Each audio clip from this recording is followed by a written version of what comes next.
प्रवर शिव पुराण की जो वेद के सार तत्व से प्रकट हुआ है उसे सुनिए। शिव पुराण में भक्ति, ज्ञान और वैराग्य, भक्ति, ज्ञान और वैराग्य, भक्ति महारानी ये दो विद्या है, एक का नाम है ज्ञान और दूसरे का नाम है वैराग्य। इन तीनों का प्रतिपूर्वक ज्ञान किया गया और वेदांत वेद सत्वस्तु का विशेष रूप से वर्णन है। इस वर्तमान कर्म में जब सृष्टि कर्म आरंभ हुआ था उन दिनों 6 कुलों के महर्षि परस्पर वाद विवाद करते हुए उत्कृष्ट है और अमुक नहीं। उनके इस विवाद ने अत्यंत महान रूप धारण कर लिया। तब वे सब के सब अपनी शंका के समाधान के लिए सृष्टिकर्ता अविनाशी ब्रह्मा जी के पास पहुंचे और हाथ जोड़कर विनय भरी वाणी में बोलने लगे कि प्रभु, आप संपूर्ण जगत को धारण करने वाले, पोषण करने वाले हैं, समस्त कारणों के भी आप कारण हैं।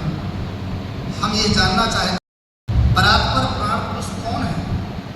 ब्रह्मा जी ने कहा, जहाँ से मन सहित वाणी उन्हें न पाकर लौट आती है तथा जिनमें ब्रह्मा, विष्णु, रुद्र और इंद्र आदि से युक्त ये संपूर्ण जगत समस्त भूत एवं इंद्रियों के साथ पहले प्रकट हुआ है, वे ही ये देव, महादेव, सर्वज्ञ एवं संपूर्ण जगत के स्वामी हैं। ये ही सबसे उत्कृष्ट है।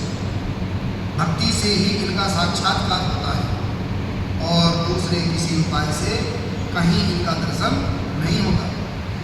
रुद्र, हरि, हर, हर हर तथा अन्य देवेश्वर तथा उत्तम भक्ति भाव से उनका दर्शन करना चाहिए। भगवान शिव में भक्ति होने से मनुष्य संसार बंधन से मुक्त हो जाता है। देवता की कृपा प्रसाद से उनमें भक्ति होती है और भक्ति से देवता का कृपा प्रसाद प्राप्त होता है। ठीक उसी तरह जैसे यहाँ अंकुर से बीज और बीज से अंकुर पैदा होता है।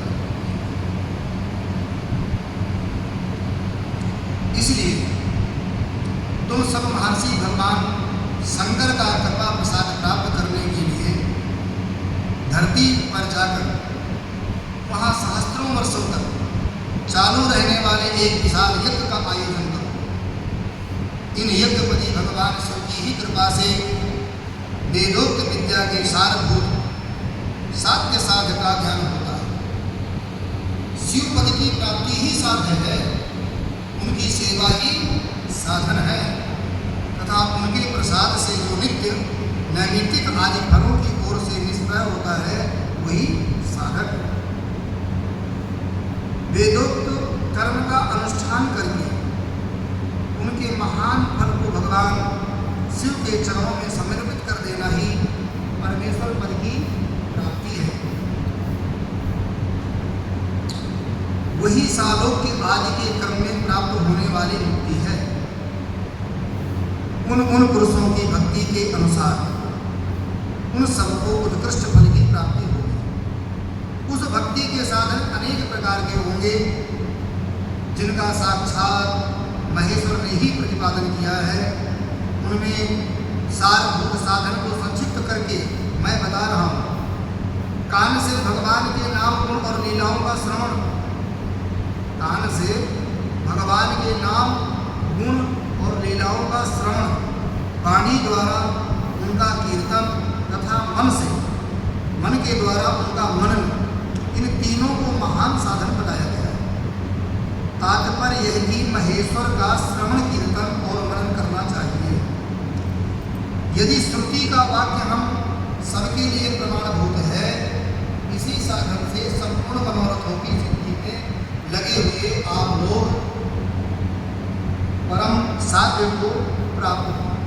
लोग प्रत्यक्ष वस्तु को आँख से देखकर और उनमें प्रवृत्त होते हैं। जब तक देखते नहीं हैं तब तक मानते नहीं हैं। परंतु जिस वस्तु का कहीं भी प्रत्यक्ष दर्शन ना हो उसे श्रवणेन्द्रिय द्वारा जानबूझकर मनुष्य उसकी प्राप्ति के लिए चेष्टा करता है।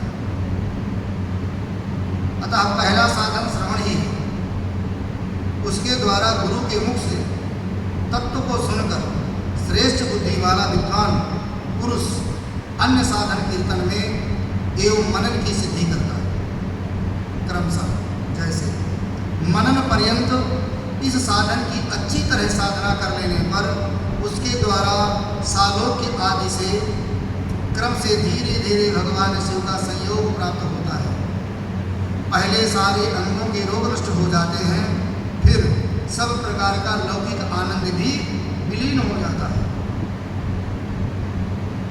भगवान शंकर की पूजा, उनके नामों के जप तथा उनके गुण, रूप विलास और नामों का युक्ति प्राण चित्त के द्वारा जो निरंतर परिशोधन या चिंतन होता है, उसी को मनन कहा गया है और महेश्वर की कृपा दृष्टि से उपलब्ध होता है।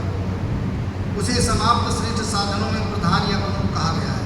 तो सूत जी कहने लगे, मुनीश्वरों, इस साधन का महत्व बताने के प्रसंग में मैं आप लोगों के लिए एक प्राचीन वृत्तांत का वर्णन करूंगा, उसे ध्यान से सुनो। पहले पुरानी बात है, पराशर मुनि के पुत्र मेरे गुरु व्यास देव जी सरस्वती नदी के सुंदर तट पर तपस्या कर रहे थे। एक दिन सूर्य तुल्य तेजस्वी, यानी सूर्य के समान चमकने वाला कोई संत विमान से यात्रा करते हुए भगवान सनत कुमार अकस्मात वहाँ आ पहुंचे। उन्होंने मेरे गुरु को वहाँ देखा, वे ध्यान में मग्न थे। उससे जगने पर उन्होंने ब्रह्मपुत्र सनत कुमार जी को अपने सामने उपस्थित देखा। देखकर वे बड़े वेग से उठे और उनके चरणों में प्रणाम करके मुनि ने उन्हें अर्घ्य दिया और देवताओं के बैठने योग्य आसन भी समर्पित किया। तब प्रसन्न हुए भगवान सनत कुमार विनीत भाव से खड़े हुए व्यास जी से गंभीर वाणी में बोले, मुनि, तुम सत्य वस्तु का चिंतन करो, सत्य वस्तु का चिंतन करो, और वह सत्य पदार्थ भगवान शिव है जो तुम्हारे साक्षात्कार के विषय होंगे।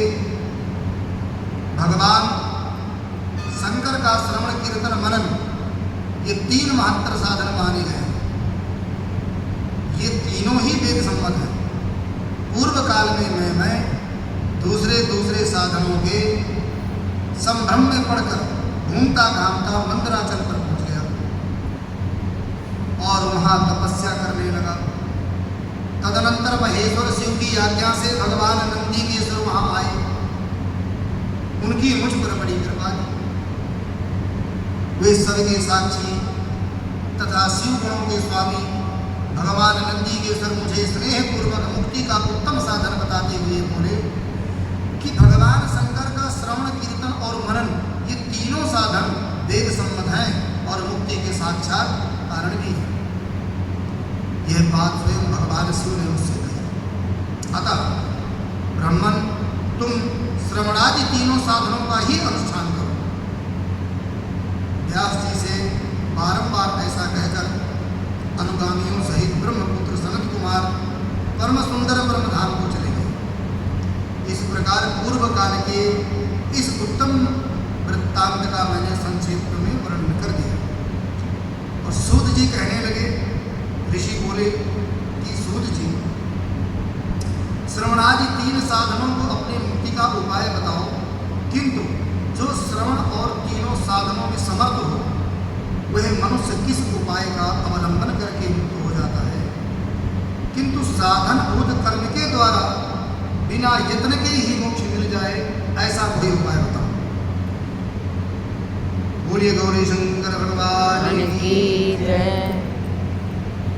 भगवान शिव के लिंग एवं साकार विग्रह की पूजा के रहस्य का महत्व का वर्णन। सूत जी कहते हैं, सौनक, गद्दा ले लो, ले आओ।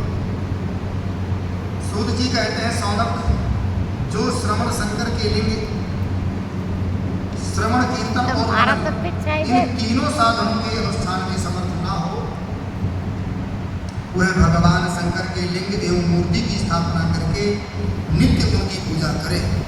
तो वंचना अथवा छल ना करते हुए अपनी शक्ति के अनुसार धनराशि ले जाए और उसे शिवलिंग अथवा शिव मूर्ति की सेवा के लिए साथ ही निरंतर उस लिंग की मूर्ति की पूजा भी करे। उसके लिए भक्ति भाव से मंडप, गोपुर, तीर्थ, मठ एवं क्षेत्र की स्थापना करें तथा उत्सव रचाना चाहिए। वस्त्र, गंध, धूप, दीप और पुआ और साग आदि व्यंजनों से युक्त भांति भांति के भक्ष्य भोजन अन्य नैवेद्य के रूप में भी समर्पित करना चाहिए। छत्र, ध्वजा, व्यंजन, चावल तथा अन्य अंगों सहित राजोपचार की भांति सब समान भगवान शिव के लिंग एवं मूर्ति को प्रसाद चढ़ाएं। प्रदक्षिणा, नमस्कार तथा यथाशक्ति जप करना चाहिए। भगवान से लेकर विसर्जन तक सारा कार्य प्रतिदिन भक्ति भाव से संपन्न करें। इस प्रकार शिवलिंग अथवा शिव मूर्ति में भगवान शंकर की पूजा करने वाला पुरुष श्रवणादि साधनों का अनुष्ठान न करे तो भी भगवान शिव की प्रसन्नता से सिद्ध प्राप्त कर लेता है। पहले के बहुत से महात्मा पुरुष लिंग तथा शिव मूर्ति की पूजा करने मात्र से वो बंधन से मुक्त हो जाते हैं। तो ऋषियों ने पूछा, मूर्तियों में ही सर्वत्र देवताओं की पूजा होती है, लिंग में नहीं? भगवान शिव की पूजा सब जगह मूर्ति में और लिंग में भी क्यों की जाती है?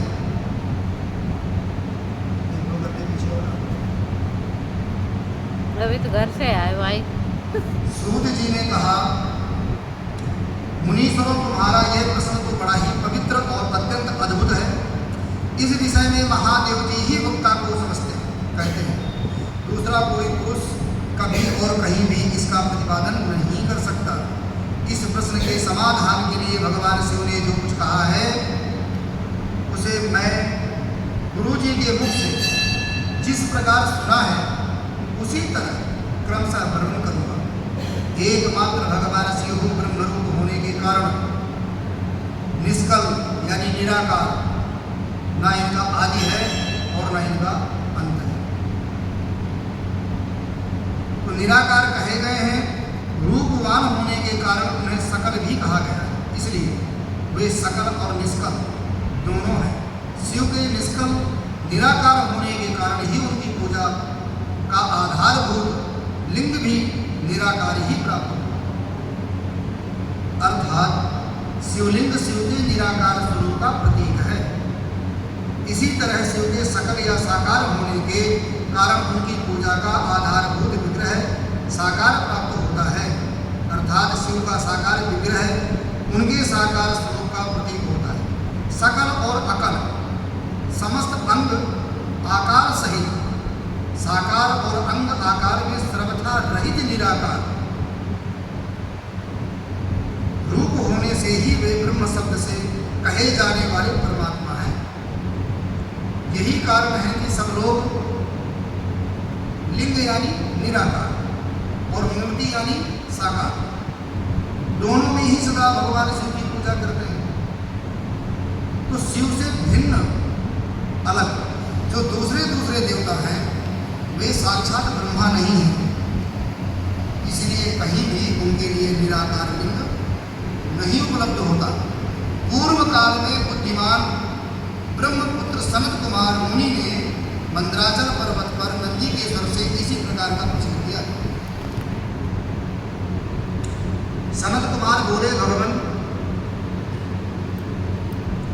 शिव से भिन्न जो देवता हैं उन सबकी पूजा के लिए सर्वत्र प्रायः मूर्ति मात्र ही अधिक संख्या में देखा और सुना जाता है। केवल भगवान शिव की ही पूजा में लिंग और वेद दोनों का उपयोग देखने में मिलता है। अतः कल्याणमय नंदी के स्वर इस विषय में जो तत्व की बात हो उसे मुझे इस प्रकार बतलाइए जिससे अच्छी तरह समझ में आ जाए। नंदी के स्वर ने कहा, निष्पाप ब्रह्म कुमार, आपके इस प्रश्न का आप लोगों के द्वारा कोई उत्तर नहीं दिया जा सकता, क्योंकि यह गोपनीय विषय है और लिंग साक्षात ब्रह्म का प्रतीक, तथापि आप शिव भक्त हैं, इसलिए इस विषय में भगवान शिव ने जो कुछ बताया है उसे ही आपके समक्ष रखता हूँ। भगवान शिव ब्रह्म स्वरूप और निष्कल यानी निराकार है, इसलिए उन्हीं की पूजा में निष्कल लिंग का उपयोग होता है। संपूर्ण वेदों का यही मत है। सनत कुमार कहने लगे कि हे महाभाग योगींद्र, आपने भगवान शिव तथा दूसरे देवताओं के पूजन में लिंग और वेद के प्रचार का जो रहस्य विभाग पूर्वक बताया, यह यथार्थ है। इसलिए लिंग और वेद की आदि उत्पत्ति का जो उत्तम वृत्तांत है, उसी को मैं इस समय सुनना चाहता हूँ। लिंग के प्राकट्य का रहस्य सूचित करने वाला प्रसंग मुझे सुनाइए। इसके उत्तर में नंदी के स्वर ने भगवान महादेव के निष्कल स्वरूप लिंग के आविर्भाव का प्रसंग सुनना आरंभ किया। इन्होंने ब्रह्मा तथा विष्णु के विवाद, देवताओं की व्याकुलता एवं चिंता, देवताओं का दिव्य कैलाश शिखर पर गमन, उनके द्वारा चंद्रशेखर महादेव का स्तमन, देवताओं से प्रेरित हुए महादेव जी का ब्रह्मा और विष्णु के विवाद स्थल में आगमन तथा दोनों के बीच में निष्कल आदि अनंत रहित भीषण अग्निस्तंभ के रूप में उनका आविर्भाव आदि प्रसंगों की कथा कही गई। तदनंतर श्री ब्रह्मा और विष्णु दोनों के द्वारा इस ज्योतिर्मय स्तंभ की ऊंचाई और गहराई का ठाह लेने की चेष्टा की एवं केतकी पुष्प के साथ वरदान आदि के प्रसंग भी सुनाए। महेश्वर का ब्रह्मा और विष्णु को अपने निष्कल और सकल स्वरूप का परिचय देते हुए लिंग पूजन का महत्व बताना। बोले गौरी शंकर भगवान की जय। नंदिकेश्वर कहते हैं, तदनंतर हैं वे दोनों ब्रह्मा और विष्णु भगवान शंकर को प्रणाम करके दोनों हाथ जोड़ करके उनके बाएं दाएं भाग में चुपचाप खड़े हो गए। फिर उन्होंने वहां साक्षात प्रकट पूजनीय महादेव जी को श्रेष्ठ आसन पर स्थापित करके पवित्र पुरुष वस्तुओं द्वारा उनका पूजन करने लगे। दीर्घ काल तक अधिकृत भाव से सुस्थिर रहने वाली वस्तुओं को पुरुष वस्तु कहते हैं और अल्प काल तक ही टिकने वाली क्षणभंगुर वस्तुएं प्राकृत वस्तु कहलाती है। इस तरह वस्तु के ये दो भेद जानने चाहिए। किन पुरुष वस्तुओं से उन्होंने भगवान शिव का पूजन किया, यह बताया जाता है। हार, नूपुर, केयूर, किरीट, मणिमय, कुंडल, यज्ञोपवीत, उत्तरीय वस्त्र, पुष्पमाला, रेशमी वस्त्र, हार, मुद्रिका, पुष्प, तांबूल, कपूर, चंदन, अगरुका, अनुलेप, धूप, दीप, श्वेत छत्र, गजन, ध्वजा, चमर तथा अन्यान्य शिव उपहारों द्वारा जिनका वैभव वाणी और मन की पहुंच से परे था, जो केवल पशुपति परमात्मा के ही योग्य थे और जिन्हें पशु बद्ध जीव कदापि नहीं पा सकते थे, उन दोनों ने अपने स्वामी महेश्वर का पूजन किया। इन चीजों से सबसे पहले वहाँ ब्रह्मा और विष्णु ने भगवान शंकर की पूजा की। इससे प्रसन्न हो भक्तिपूर्वक भगवान शिव ने वहाँ नम्र भाव से खड़े हुए उन दोनों देवताओं से मुस्कुरा कर कहने लगे कि महेश्वर बोले, पुत्रों, आज का दिन एक महान दिन है। इसमें तुम्हारे द्वारा जो आज मेरी पूजा हुई है, इससे मैं तुम लोगों पर बहुत प्रसन्न हूँ। इसी कारण यह दिन परम पवित्र और महान से महान होगा। आज की यह तिथि शिवरात्रि के नाम से विख्यात होकर मेरे लिए परम प्रिय होगी। इसके समय में जो मेरे लिंग निष्कल अंग आकृति से रहित निराकार स्वरूप के प्रतीक देव यानी सकल साकार रूप के प्रतीक विग्रह की पूजा करेगा, वह पुरुष जगत की सृष्टि और पालन आदि कार्य भी कर सकता है। निराहार माने उपवास एवं जितेंद्रिय रहकर, इंद्रियों को जीतने वाला रहकर अपनी शक्ति के अनुसार निश्चल भाव से मेरी यथोचित पूजा करेगा, उसको मिलने वाले फल का वर्णन सुनो। 1 वर्ष तक निरंतर मेरी पूजा करने पर जो फल मिलता है वह सारा फल केवल शिवरात्रि को मेरा पूजन करने से मनुष्य तत्काल प्राप्त कर लेता है।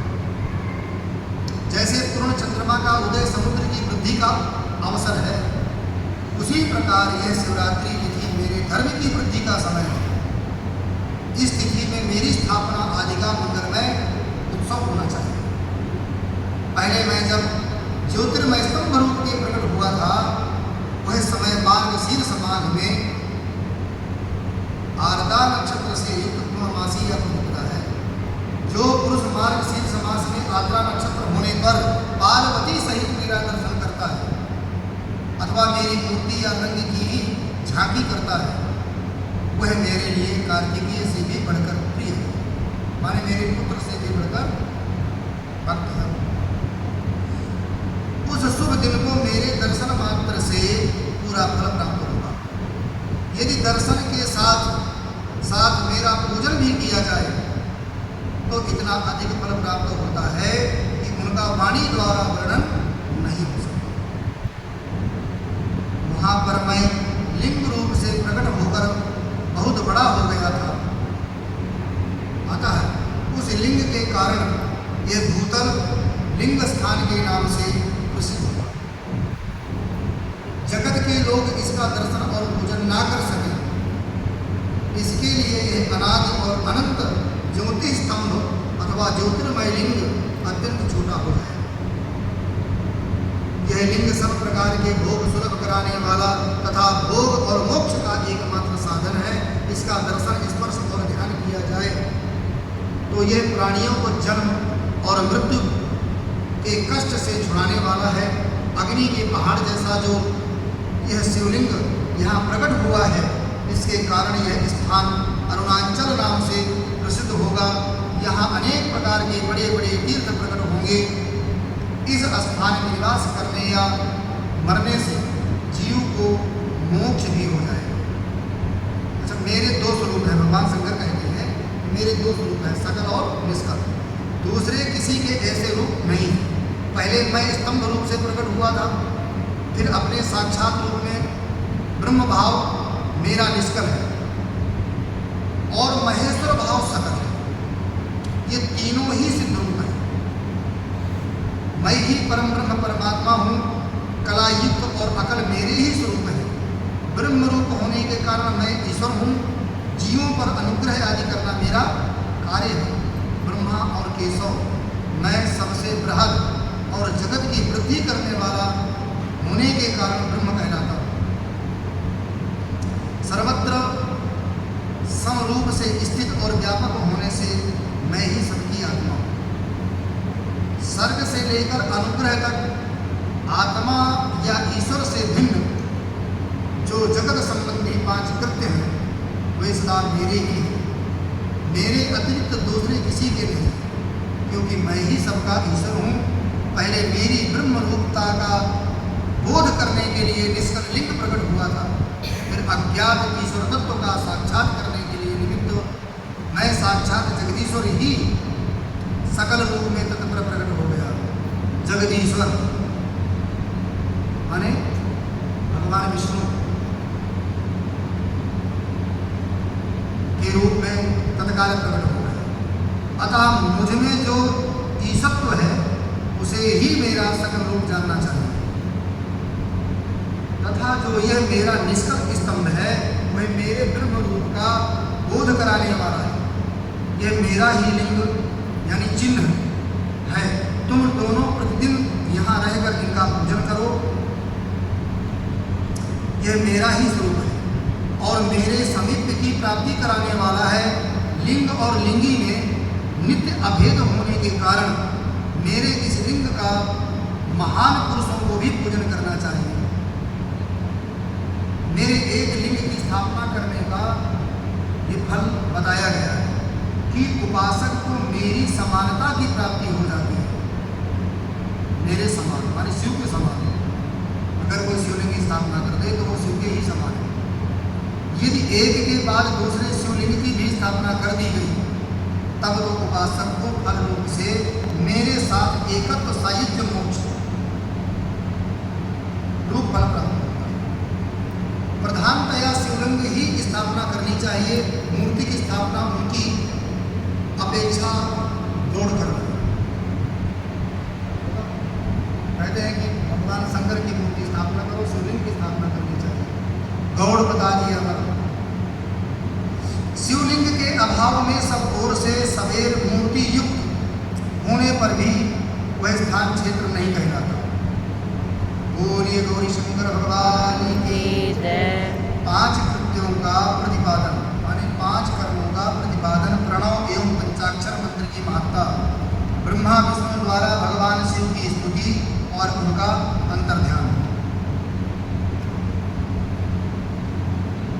ब्रह्मा और विष्णु ने पूछा कि प्रभु सृष्टि आदि 5 कृत्यों के लक्षण क्या हैं, हम जानना चाहते हैं। भगवान शिव बोले मेरे कर्तव्यों को समझना अत्यंत गहन है, तथापि मैं कृपा पूर्वक तुम्हें उनके विषय में बता रहा हूँ। ब्रह्मा और अच्युत, सृष्टि, पालन, संहार, तिरोभाव और अनुग्रह, ये 5 ही मेरे जगत संबंधी कार्य हैं जो नित्य सिद्ध है। संसार की रचना का जो आरंभ है उसी को सर्ग या सृष्टि कहते हैं। मुझसे पालित होकर सृष्टि का सुस्थिर रूप से रहना ही उसकी स्थिति है, उसका विनाश ही संहार है। प्राणों के उत्कृष्ट को तिरोभाव कहते हैं। इन सबसे छुटकारा मिल जाना ही मेरा अनुग्रह है। इस प्रकार मेरे 5 कृत्य हैं। सृष्टि आदि जो 4 कृत्य हैं वे संसार का विस्तार करने वाले हैं। 5वां कृत्य क्या है? अनुग्रह मोक्ष का हेतु है। वह सदा मुझ में ही अचल भाव से स्थिर रहता है। मेरे भक्तजन इन 5 कृत्यों को 5 भूतों में देखते हैं। सृष्टि भूतल में स्थिति, जल में संहार, अग्नि में तिरोभाव और वायु में और अनुग्रह आकाश में स्थित है। पृथ्वी से सबकी सृष्टि होती है। पृथ्वी में सबकी सृष्टि होती है, सबका संसार बसता है। जल से सबकी वृद्धि एवं जीवन की रक्षा होती है। 5 तत्व है ना, चित जल पावक गगन समीरा, वृद्धि एवं जीवन रक्षा होती है। आग सबको जला देती है। वायु सबको एक स्थान से दूसरे स्थान को ले जाती है और हमें सांस भी मिलती है। और आकाश सबको अनुग्रहित करता है, जिसकी छत्र छाया के नीचे हम रहते हैं। विद्वान पुरुषों को यह विषय इसी रूप में जानना चाहिए। इन 5 कृत्यों का भार वहन करने के लिए ही मेरे 5 मुख हैं। और भगवान शिव के भी 5 मुख हैं। 4 दिशाओं में 4 मुख हैं और इनके बीच में 5वां मुख है। पुत्रों, तुम दोनों ने तपस्या करके प्रसन्न हुए मुझ परमेश्वर से सृष्टि और स्थिति नामक 2 कृत्य प्राप्त किए। अब ये दोनों तुम्हें बहुत प्रिय हैं। इसी प्रकार मेरी विभूति स्वरूप रुद्र और महेश्वर में 2 अन्य उत्तम कृत्य हैं। संहार और तिरोभाव मुझ में प्राप्त किए, परंतु अनुग्रह नामक कृत्य द्वारा मेरी कोई नहीं पा सकता। रुद्र और महेश्वर अपने कर्मों को भूले नहीं हैं, इसलिए मैंने उनके लिए अपनी समानता प्रदान की है। वे रूप, भेष, कृत्य, वाहन, आसन और आयुध आदि भी मेरे समान ही हैं। मैंने पूर्व काल में अपने स्वरूप बुद्ध मंत्र का उपदेश किया है, जो ओंकार के रूप में है। ओम में ही भगवान शिव का स्वरूप है। ओंकार वाचक है और मैं वाचक हूँ। यह मंत्र मेरा स्वरूप है। प्रतिदिन ओंकार का निरंतर स्मरण करने से मेरा ही सदा स्मरण होता है। मेरे उत्तरवर्ती मुख से आकार का, पश्चिम मुख से उपकार का और दक्षिण मुख से मकार का, पूर्ववर्ती बिंदु का तथा मध्यवर्ती मुख से नाद का प्राकट हुआ। इस प्रकार 5 अवयवों से युक्त ओंकार का विस्तार हुआ। इन सभी अवयवों से एकीभूत होकर यह प्रणव यानी ओम रामेश्वर शिवाय नमः शिवाय नमः शिवाय भगवान की जय।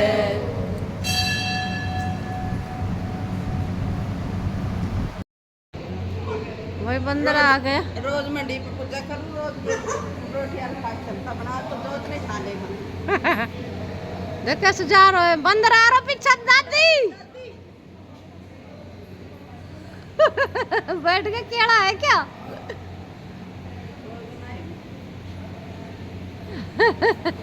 देख कैसे बैठा है। एक यूरो कश्मीर तुम खाए गए हो। कश्मीरी ना अपनी जान प्यारी है। 2000 फरन और कुत्ता भगाने की कोशिश कर रहे।